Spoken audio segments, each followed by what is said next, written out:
My name's Shaquan, but a lot of people know me by my other name, Mad Skillz. I'm an MC. My name is Mad Skillz. Paris, make some noise! I'm a DJ. Oh, yeah! I'm a ghostwriter for some of your favorite rappers. I'm not about to tell you who, though. But most importantly, I'm a hip-hop enthusiast. Hip-hop confessions is raw, unfiltered conversations with my friends revealing things that they didn't like, never knew about, I don't know, or never got into about hip-hop culture. So sit back. Oh, come on, y'all. Turn up the volume. Hip-hop. And listen to hip-hop confessions. Because everybody's got one. Here's a little story that must be told. And it goes a little something like this. Yo, what's good, y'all? This your boy, Mad Skillz. We are back with a packed episode of Hip Hop Confessions where I get all of my friends and hip hop aficionados alike and I get them to reveal something hip hop related or just music related that they haven't told anyone or a story that they haven't, said or an unpopular opinion or something like that. Today, we are in the A. You know what I'm saying? We are in Atlanta, ATL. I used to live in ATL and then I thought I lived in ATL and I would tell everybody, yeah, man, I'm living in Atlanta now. They're like, where you at, Skillz? I'm like, oh, yeah, man, I live in Lawrenceville. They was like, nigga, you live in South Carolina, boy. You ain't in Atlanta. So I had to find a geography lesson real quick. But two of my good friends, two of my guys that are Atlanta ambassadors by way of Philly, you know what I'm saying? Like, kind of like Don Cannon, you know what I'm saying? But we're not going to talk about him right now, you know what I'm saying? Steps back. First guest, man, is a good friend of mine. What can I say about this guy that hasn't already been said? He's a hustler, first and foremost. Every time I met him, he's always been on this hustle game. He always figures out a way. He's always everywhere. You never know where this guy might be. You might look up and this guy will be Instagramming from the moon. That's his thing. Sean Falyon be everywhere. SFBE. I've watched him turn from a MC to a songwriter, a producer, party promoter, and last but not, he's an incredible DJ. I remember when he started his DJ journey, and now he's an incredible DJ doing this thing on the 1 and 2s and everywhere else. Straight out of Atlanta by way of Philly, y'all make some noise for my man Sean Falyon in the building. What's poppin'? Hey, what's up, brother? Man, that's the best intro I ever got. Hey, man, listen, bro. Thank you, man. I didn't even know you was talking about me. I was about to be like, John, when you do all that shit? Listen, bro, I'll never forget, man. Like, we had met through a mutual friend, and you was like, yeah, man, Move Your Body was my joint back in the day. Like, I was a young boy when you was doing your thing in Philly, and I was like, yeah, man, I'll never forget one day I was just sitting at home at the crib, and I just saw your video pop up on MTV Jams, and I was like, damn, I'm like, yo, this dude really get to it. Like, he really gonna find a way. Like, and that's, man. I've always been impressed with your journey, man, and your hustle, man, and it's admiring. Next up, also out of Philadelphia, you know what I'm saying, but he's out of Atlanta by way of Philly. You know what I'm saying? This guy, man, has been in the industry for a while. He's done all kinds of A&R jobs, music management, you know what I'm saying, back in the day for artists like Marsha Ambrosia, Sterling Sims, you know what I'm saying? Right up under the camp of the J. Irvs and the Philly Bulls who really doing it, the Philly Bulls, you know what I mean, on the Yamins. He is now an editor at Bossip, and he's probably responsible for some of the most funniest Bossip headlines you've ever heard in your life. If you don't know what Bossip is, go to bossip.com and just read the latest headline. You'll probably laugh off rip. This guy's responsible for those. We're going to get into some of my favorites, too, as we proceed. Y'all give it up for my man Jason Ja Lee. What's poppin', brother? Maddington Skillsburg. What's going on? What's happening out here? Where we at with it? Maddington, I've never heard that. Maddington Skillsburg. You know who calls Skillsington? Skillsington. Yamin calls me Skillsington. Oh, okay, yeah. Every time I see him, I don't know what it is with y'all Philly dudes in the 10. So I want to say one thing though. So I would like Philly is like my second, third home, and it's so funny because like I was born in St. Louis. I moved to Atlanta, came to Atlanta, was here, been here for the whole rest of my life since I was 11, 12 years old. And then once I started going to Philly, nobody thought I was from Atlanta anyway. And then when I started hanging out in Philly, I would be with so many Philly people that they'd be like, "Oh yeah, you from Philly? Like you from Germantown?" I swore Ja was from Philly. Bro, like I've been to Philly like a million times, but I never lived in the city, but that's like my second, third home. Philly always showed me love, so I always show love back. Your Philly lineage and connection to some of the greats. You know what I'm saying? Yeah. Like you was always around the people that you knew was from Philly. Like, you know, so it was almost like guilty. Like it was almost like guilty by association. You know what I'm saying? Like yeah. People who knew which role was the right role to get for your state. Like right. Yeah, I always thought you was from Philly. I probably known Ja about 6 years until I realized I was like, wait, you're not from Philly? Yeah, because every time the only people you would see with, I'd be with a bunch of people like, from Philly. Like, yeah, nah, man. I think I met. I want to say I met you through Active. You know what I'm saying? If it wasn't correct, but we had always kind of, you know, been around like 6 degrees of separation in the same circles when I was running back and forth up to Philly, fucking with, you know what I'm saying, like Touch of Jazz and, you know what I'm saying, Mama's Boys and all that. So Carvin and Ivan. Yeah, Carvin and Ivan and them, man. Shout out to the whole squad. But I remember the first time we met, you played me that record. What I don't even know if you ever did anything with. You was like, yo, come here, you gotta listen to this. And I had probably known you 7 minutes. Yo, come here, you gotta listen to this.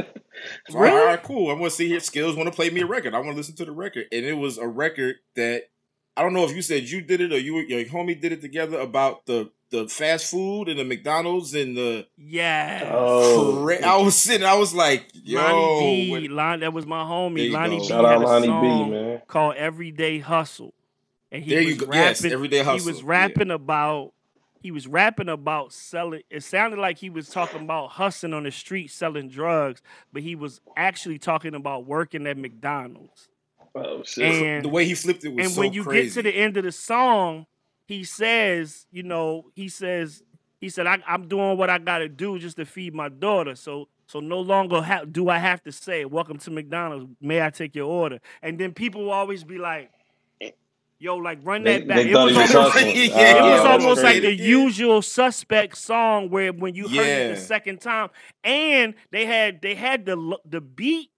The beat for the McDonald's jingle was in the beat, but you never really heard it. The bum was in the track. Like one of the greatest songs I ever heard in my life. Like same. I gotta dig Shout that out to song Lonnie up. B, man. Yeah, it was called Everyday Hustle, man. That joint got to see the light of day in some way, shape, or form. That's definitely. a crazy I record. definitely got to post that. He got it too. You know what I'm saying? Like he definitely got it. But yeah, man. So the Atlanta Philly connection. So like, you know, like I've known y'all both for being in Atlanta for a while, man. And like I said, I stayed there for a year. I definitely pulled up at a couple of y'all events, and y'all pulled up to mine. You know what I'm saying? But what is the scene like in Atlanta? Because like y'all both have been there for a very long time and stayed. Like, it's home. Like, what is it about Atlanta, man, that makes you want to, you know, put your flag there and just make it happen there? Man, I would just say for me personally, being from Philly, you know how Philly is. Like, there's a camaraderie in Philly. I feel more amongst musicians than anything else. Right. You know what I'm saying? I see that that's how a lot of us, connected. But with Atlanta, when I got here, it just seemed like it was a camaraderie amongst Black people. You know what I'm saying? Right. As a dude coming straight from Philly, I seen people that was my age getting at $1 doing shit that I didn't even think I could do as a Black man. And I was already like 22, you know what I mean? 21, 22, you know what I mean? So when I see a cat that was like 22 with 4-bedroom crib, 2-car garage, 2 cars, like I wasn't even thinking about that. You know what I'm saying? I wanted to party. I wanted to get money and have fun. And I was just like Atlanta, when I got down here and saw that, it was like, wow. But then on the flip of that, I came down here knowing people in music. So I had like the weirdest, I had like a regular life and I'm in a club life. Like my first night visit in Atlanta was like around New Year's Eve going into 2000 or 2001. And I'm on a couch standing next to like, I think Mike Vick or somebody, you know what I mean? Like it was random. And coming straight from Philly, like, we know people, but we don't really care about that. But I was just like, damn, like these people right here, like I see all these people on TV, you know what I'm saying? So it just made a lot more things feel more attainable to me down here, you know what I mean? And then shit, it's like, the next day I'm in studio with the guys out here, Camp Baby D, Lil C, and Baby D's putting a verse on a Jeezy record or whatnot or whatever. This a couple years later, but I'm like, just seeing all of this, it kind of kept me like, damn, I could really move around here, be comfortable, and meet good happen. people, and make something happen. You know what I'm saying? Damn. What about you, Ja? For me, I mean, from a personal standpoint, I feel like I already lived in this city before I even lived in this city. My mother's from South Georgia, like damn near Florida, and so me and my brother would come down here and like stay with my aunts during the summer. They stayed in College Park, Right. so we've been coming down here for the summers from like elementary school, 6 years old, 7 years old. Stay down in Atlanta for 2 months, go back to St. Louis. So I would be down here kind of seeing the things that's going on in the late 80s, early 90s. And when we moved here in like 92, it kind of felt like I was already here. My aunts were here. My cousins was here. Like I had a base of people who were already in the city. But then growing up and like seeing what the city had to offer as far as culture, like I had a fake ID when I was like 16. So I was in places that I had no.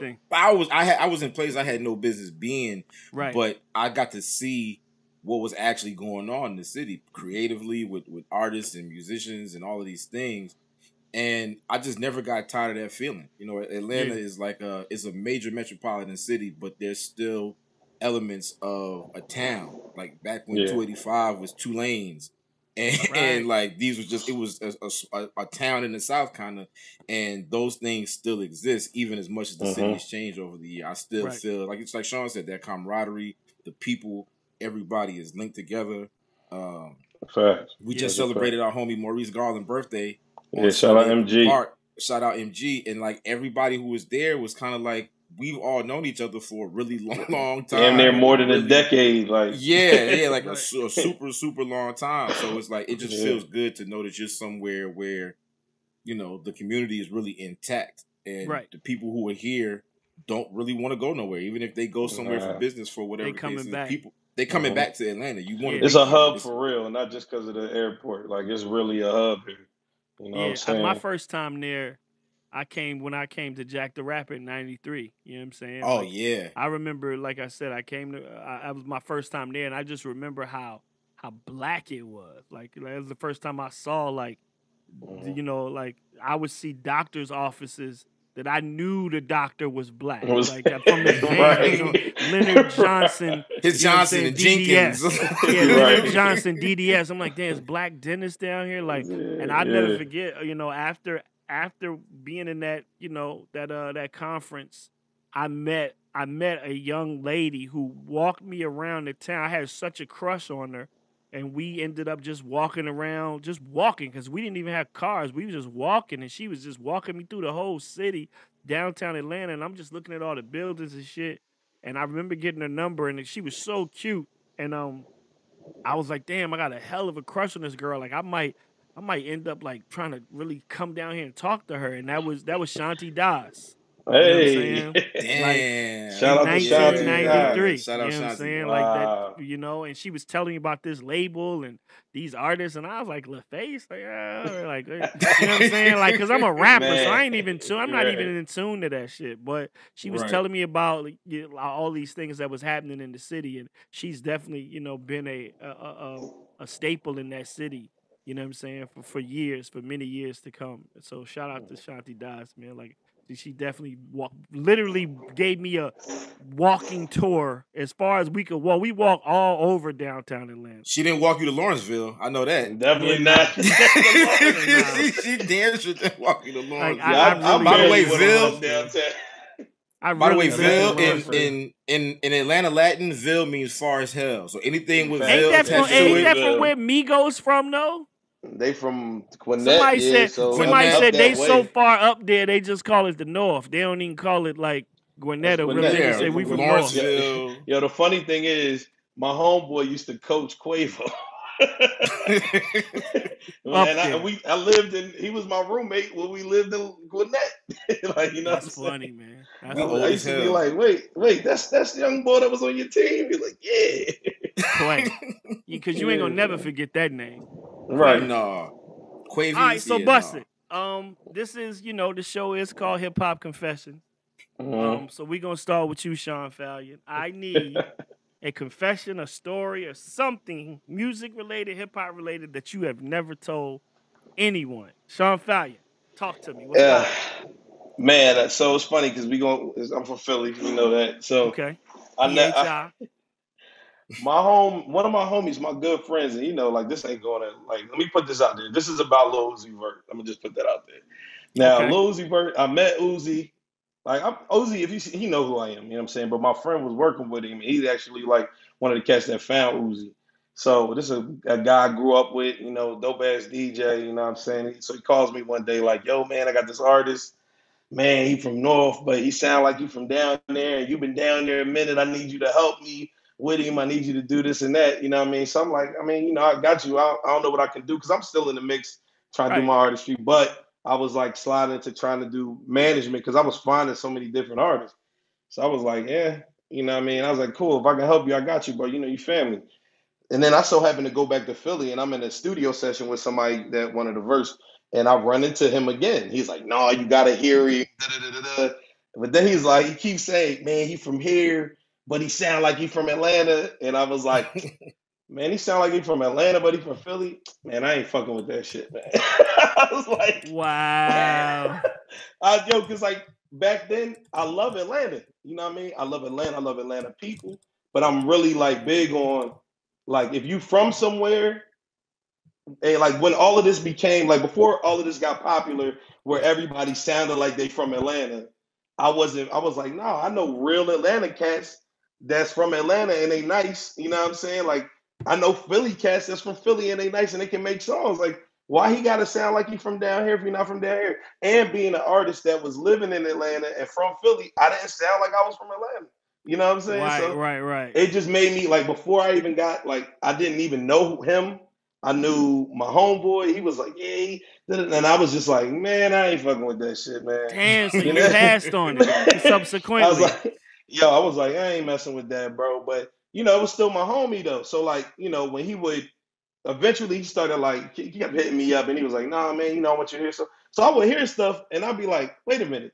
This dude is actually all right. Like, you know what I'm saying? This is like early stuff, like before he ended up getting with one of my homies down here that produced like a majority of his early stuff, Slade the Monster. So when he got with like Slade, I was like, wait, this the same dude? Like, wait, hold up. Like, damn, this shit is actually jamming. Wow. I was like, I shot myself in the foot, you know what I mean? But yeah, man, and shout out to Uzi because I done ran into him a couple times and he good dude, man. But it's dope to see where he at. But I was like, I really just was like, I'm not fucking with that. Just on the fact that he was from Philly, but he didn't sound like he was from Philly. Exactly. And I'm not even normally that dude. Like, I just like good music. You know what I'm saying? But at this time, I was like, he from where? And he's, no, man. Like, you know what I mean? And then I felt weird because I was like, if I brought this to some real Atlanta cats, and I'm like, he from Philly, I'm like, damn. They gonna look like he gonna like a nut. Like, exactly. But ultimately, he didn't sound like he was from Atlanta. You know what I'm saying? Like, it was just presented to me that way, so I just wrote it off. You know what I'm saying? But damn, yeah, that's one of my. They could have had a hand in Lil Uzi Vert's career, and yeah, but I mean, hey, man, I'm glad he's doing what he's doing. Everything happens for a reason. Damn, bro, they really could have been making. Yeah, they really could have been making. I could have had a diamond in my head too. Yeah, you could have been balling out here. I could have had a diamond in my head, man. Hey, son, you gotta let go of that boundary shit, nigga. You live in Atlanta. No, yo, look, that was a. You was the only nigga in Atlanta with a Philly beard forever, bro. Like you and Jig. Yeah. Shout out my nigga Jig too. I just seen Jig on the play. Yeah, Jig love Atlanta too. Like. Oh yeah, he not going nowhere. Yeah, Jig ain't. Oh yeah, not at all. Not no. Yeah, that was but that's a confession. You know what I'm saying? That's crazy. Like, shit. Wow. And he probably don't even know this though. But whatever, man. Shout out to Uzi Vert, man. Right. No, it works. Yeah. Ja, I need a hip hop confession from you, brother. Something you never told the people, or unpopular opinion. Let's get it. So, all right. So I've lived a couple different lives, right? Like you kind of said in the intro. I've tried. Right. Here we go. I've on my way to landing at Bossip for the past few years, I did a lot of things, just trying to kind of feel my way through the industry and see where I really fit in. Like I wasn't a musician, so it was kind of like, all right, I love this music, I love this culture, I know these people, I understand the artistry of the music. So let me just see. I'll just do jobs and just see what happens, right? So one of the jobs that I did, matter of fact, my very first job, my very first industry gig that I had to fill out a W-2 for and give them my routing number information to get my direct deposit was working as Mario's assistant. Okay. I remember that. Yeah. So this is around the time when this isn't You Should Let Me Love You. This is How Can I Breathe. This is just before How Can I Breathe came out. So shout out to J Irv. J Irv kind of put me in this position and kind of, you know, help me land this gig. So one of the first things that happened working with Mario was we went to, I want to say it was the BET Awards. It was some award show. I want to say it was the BET Awards, or maybe it was something for VH1 in LA. Okay. So we're at the theater. Award show goes down. We sit in our seats. Everything is cool. Show is over. We go backstage. We backstage. It's chaos. It's a million people. Everybody shaking hands. Daps and hugs. Right. Typical Hollywood shit. Typical Hollywood shit. So we're chilling, and it was almost like she parted like the Black Seas. And like all the black people moved aside, and Alicia Keys just like slid through and made like a beeline to Mario. And everybody was signed to J Records, so clearly they had a relationship with one another. They knew who each other were, whatever, had respect. So she comes over, hollers at Mario. They talking. They both on J Records. Yeah, they both on J Records. Yeah, so everything was there. They vibing, talking about stuff. It's me, her, Mario, security. We chilling. At some point in the conversation, Mario's like, yo, we about to roll out. Alicia was like, before you leave, take my number, hit me up later. You'll be at the studio, whatever. Right. And he's like, yo, I don't have my phone on me. Right now. Just give your number to my assistant, to my man right here. Points to me. Hollywood. She doesn't even look at me. Right. She's looking up at Mario like, I don't want your assistant to have my goddamn phone number, Mario. And I was just like... I'm right here. Like, you don't have to, like, I'm standing right here. Like, you just go. I'm like, damn. They said, no, not like that. I'm just saying, like, I said, no, I get it. I'm just giving you a hard time. But damn, like, I love to do songs in A minor. Like, don't do me like that. Like, right. I'm standing right here. This show, Straight you know what I mean? I felt like I was like this big. Yeah.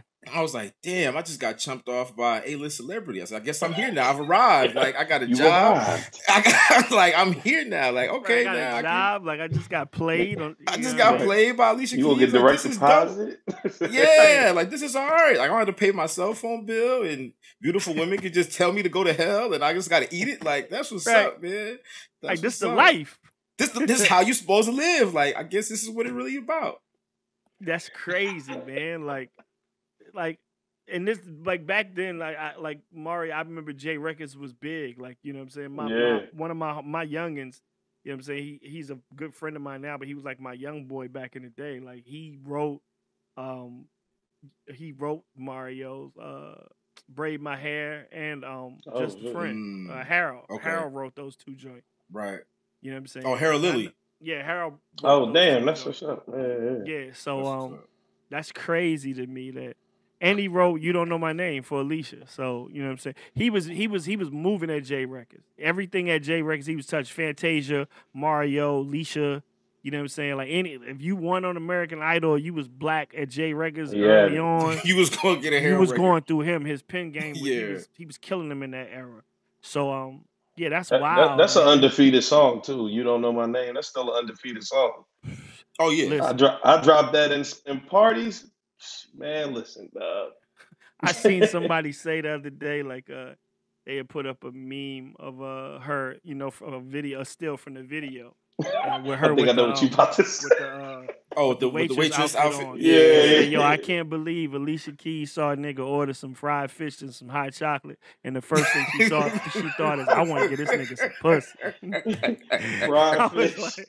It was a meme on my timeline. I was like, and you know how you step back and you think about something, and you're like, damn, it is kind of right. Like, Then this nigga came in here and ordered some fish and some hot chocolate, and I got wet. You know what I mean? Like, yo, you gonna give some the to a worst nigga with combination IBS? ever, yeah. Right. Yo, you gonna be lighting up the bathroom. Are you kidding me? She wanted to take care of him. She wanted to nurture him, man. Listen, You man. was gonna go from working in the kitchen to working in the Dutch oven. That's what she was getting ready to do. That's terrible. Nah, that's insane, man. So you know, like we talked about earlier, Ja, you are a story editor at Bossip, you know what I'm saying, .com. For those of you who don't know, it's probably one of the biggest black blogs. If it stands for Black Gossip, and if it don't, then that's what we've always thought it stood for. That's what we thought. That's what I thought. I've watched that. You know, I've watched that blog and that site transcend through a lot of times where a lot of blogs didn't make it. You know what I'm saying? And y'all are we almost look at y'all as like the Black TMZ. You know what I'm saying? Like if it's on Bossip, it's two things gonna happen on Bossip. It's a credible source at this point, right? And the headline is going to be worded in a way that it's just not regular. It's not regular English. No. Like if Janet Jackson breaks up with Jermaine Dupri, TMZ gonna say Janet Jackson and Jermaine Dupri have parted ways. Janet is now single. Read the full story here. Right. Bossip is going to say fifth Jackson member totally, you know what I'm saying? Like the way y'all talk about shit, bro. Like it's like it's a way like when I'm looking at Joe Biden and Kamala Harris, and the headline says, "Hot damn Joe, here we vote again." Like that's something only black people would know. Right. It's for us. Like it's for us. Like it's another one where this girl, she can't listen, bro. Listen to this. Caucasoid clownery. Jessica Krug, aka Jess Bombalera, aka Bruschetta Scott, aka Becky Shabazz, comes out as a diaspora deception and gets Jazzy Jeff into the abyss. Like, who comes up with this shit, man? Hey, my man. Bruschetta, what? Bro, he said, bro. Becky Shabazz.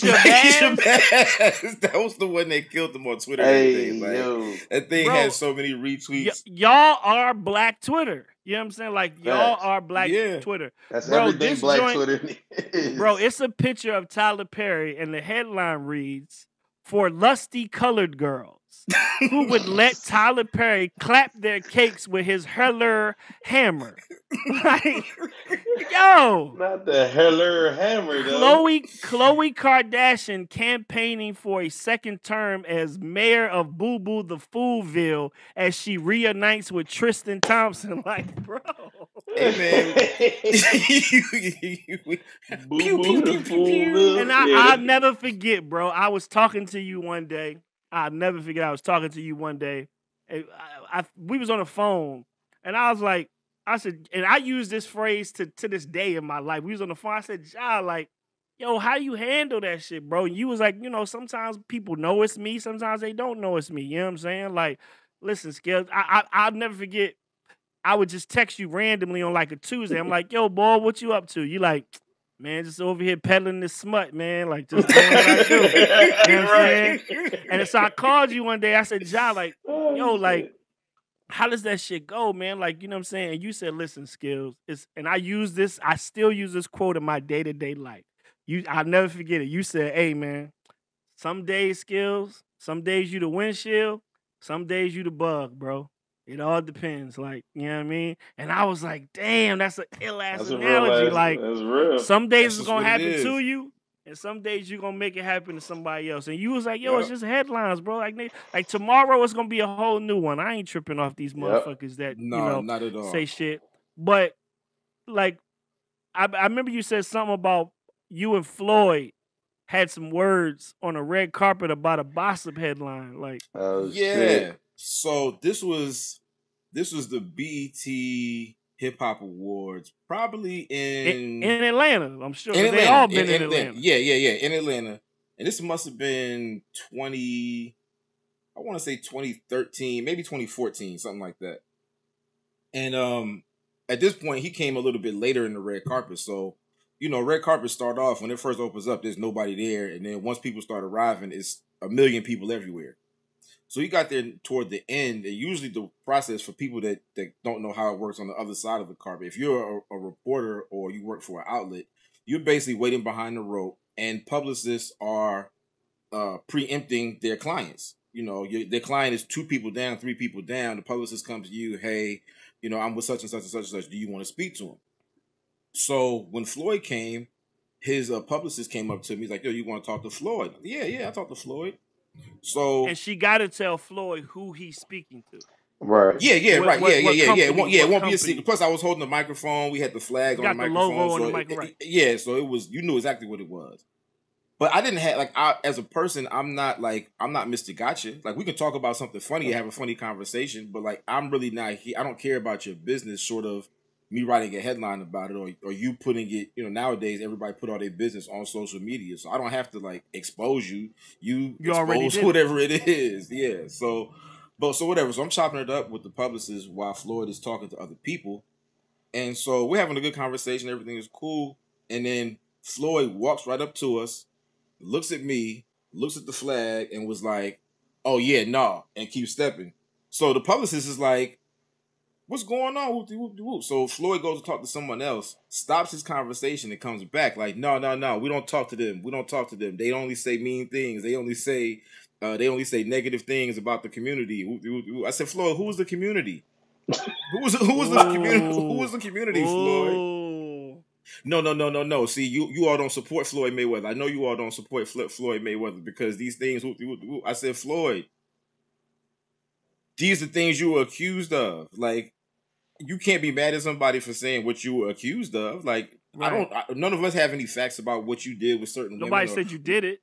No one said you did it for sure. We don't know whether you did it or not. But if you've been accused multiple times by multiple women, we're going to report on the story. We're going to say something about it. No, you don't support Floyd Mayweather. So I said the only people who support Floyd Mayweather are people who tell you right all the time. Oh, I was like, that's what the money team means. The money team means you just pay everybody to just. Oh. Oh. No. Hey, We're not going to talk about this. We're not going to talk about this, right? All right, fine, bro. Like, that's what you want to do. That's cool. That was the interaction. And that was the interaction on the red carpet. Like, I don't know if any other outlet had their cameraman taping it or whatever. Like, it didn't get hostile or get super crazy, but I was just running it down to him like, this is just what it is, bro. Like, right. Yeah. He wasn't really trying to hear that shit, so. It was better than my Floyd Mayweather experience. What was your Floyd? I missed that. Bruh. I'm at the Lil Wayne concert. Lil Wayne is white hot at the time. In Hampton Coliseum. I drive down there to go to that joint.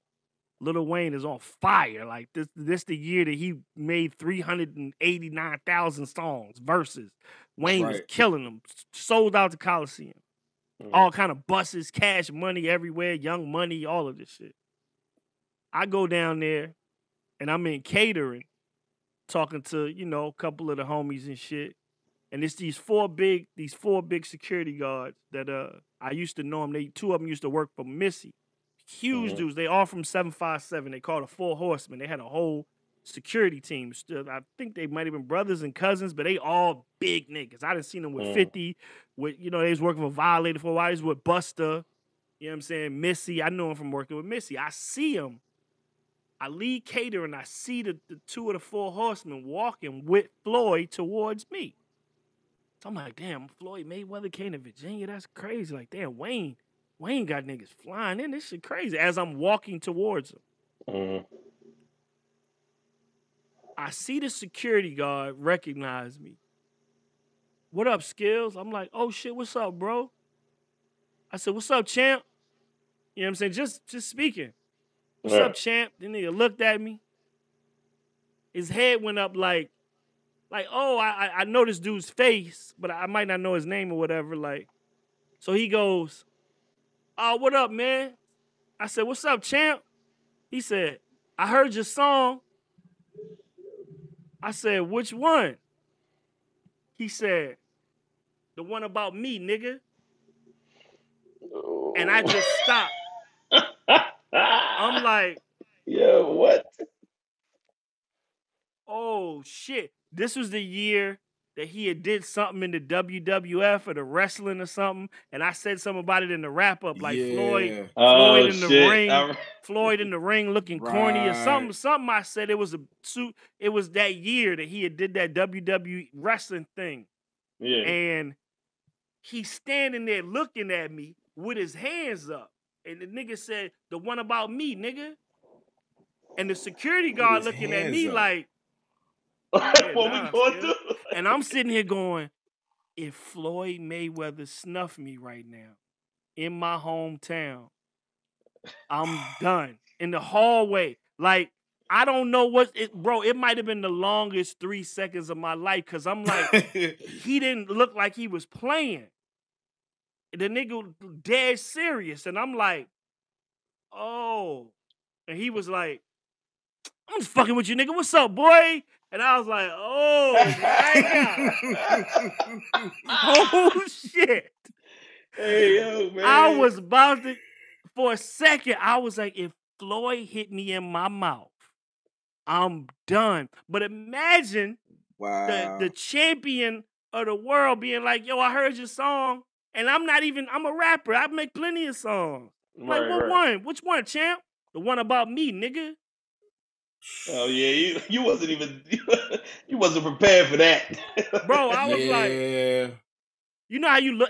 I'm looking around like this nigga about to hit me. You just gonna have to eat it. I'm gonna have to eat it. But it was a joke. Thank God. Thank you, Floyd, for not snuffing me. But I almost got me sweating. I almost back. So I can understand him just seeing people and being like, "Oh nah, we don't rock with you." But I was by myself, won't no cameras around, no nothing. I'm just walking down the hallway with a pass on my neck, no ceilings tore, whatever it was. Yeah, nigga, the one about me. And I'm like, in my mind, I'm like, damn, I did say something about Floyd in the wrap up. Like, that's the only time I ever been scared about something that I said in the rap. Like, scared. Like that that fight ain't gonna go the way like that fight ain't gonna. I say something about a rapper, he like, hey, fuck mad Skillz. All right, nigga, fuck you too. Like whatever. I ain't tripping over that. You want to battle? You want some bars? Whatever. We can go at it.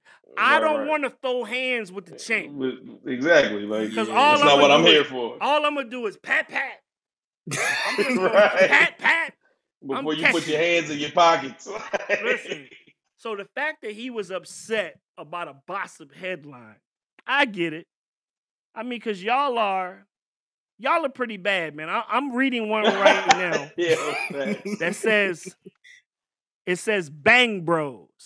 Slizzard strong safety Earl Thomas and strong slanging sibling Seth caught in the same bed smashing two women's defensive backs to smithereens on Snapchat. Hey, yo. Yeah, they were wilding that day. Can you tell me how does this happen? How do y'all come up? The stories they write themselves. How do y'all come up? So that's really what it is, though. Like a lot of times. Well, first of all, I start by saying this: I'm a ridiculous person. So like I like ridiculous. I attest to that. He is ridiculous. You get what I'm saying, Sean? Like I'm trying to laugh. I'm trying to be stupid. I'm trying to say something dumb to just make that's just who I am as a person. But these stories really, you see certain things conspire together. It's kind of like, that GIF where Zach Galifianakis is doing like the math and the equations is coming together. And he's like, that's how it be. It's like, okay, there's a football player. He was with his brother. They were smashing the same girl in the same bed. Like, what's going, like, and my mind just starts coming up with adjectives and all these things. But the truth of the matter is, and I told the same thing to the New York Times when they did their interview, they did their piece on Bossip. It was like, I treat it the same way either of y'all would treat writing bars. Like everyone is going to talk about, everyone is probably going to talk about similar things about growing up or their childhood or whatever the thing is. There's certain tropes that just exist. Right. But what's going to make you different from everybody else is how are you going to say it? How are you going to approach saying it? I was how creative can you be with saying the same story that 5,000 other news outlets are talking about today? What's going to make you stand out? And be the only one to say it this way with this context or with these words or whatever. So that's it's the same way with DJing. Yep. Like, Yeah. I just had a conversation about it like that. Like, we can play the same records, but it ain't gonna be received the same. You know what I'm saying? Yeah. That's Bro, real. For somebody to say, "Hot damn, Joe, here we vote again," like you got me. I try right to represent there. for the culture. I try to represent for the culture. I try to make sure if I could slide in a reference or something in there, I try to give it to him. So That's perfect. my thing is this: let's backtrack for a second. Let's say I did get snuffed by Floyd Mayweather in the hallway at the Hampton Coliseum, and somebody had it on film. And the next day I wake up and somebody say, "Hey, Skillz, nigga, you on Bossip." Like they got Floyd snuffing you on Bossip. What would be the I can't imagine. Listen, I can imagine that shit saying, "Listen, move your body." Listen, no. Listen, I'll tell you what it is right now. Tell me what that headline is. It would probably say, lean back. Mad Skillz had to move his body when he got wrapped up by Floyd Mayweather in the hallway backstage. Like it would be like I would look at every song title, every album, every feature you ever had. Listen, I can see the ultimate nod factor. Yeah, bro. I can see a nigga saying. I can see a nigga saying, "Listen, move your body." Mad Skillz, Virginia wrap up. Mad Skillz got wrapped up by Money Mayweather, and the Money team definitely left his head nodding because his neck knew it was fat. Yep. From 93 to infinity, just because. I'll just bring that on top of it, just because. Like, let me I try to push it as far as I can push. However far I can push it, I'm trying to put everything I got on top of it. Hey, right. Hey, when you go back to work tomorrow, can you just do a fake photocopy of that, just so we can post it with the blog? Mad Skillz got nod factored into 93 by Money Mayweather.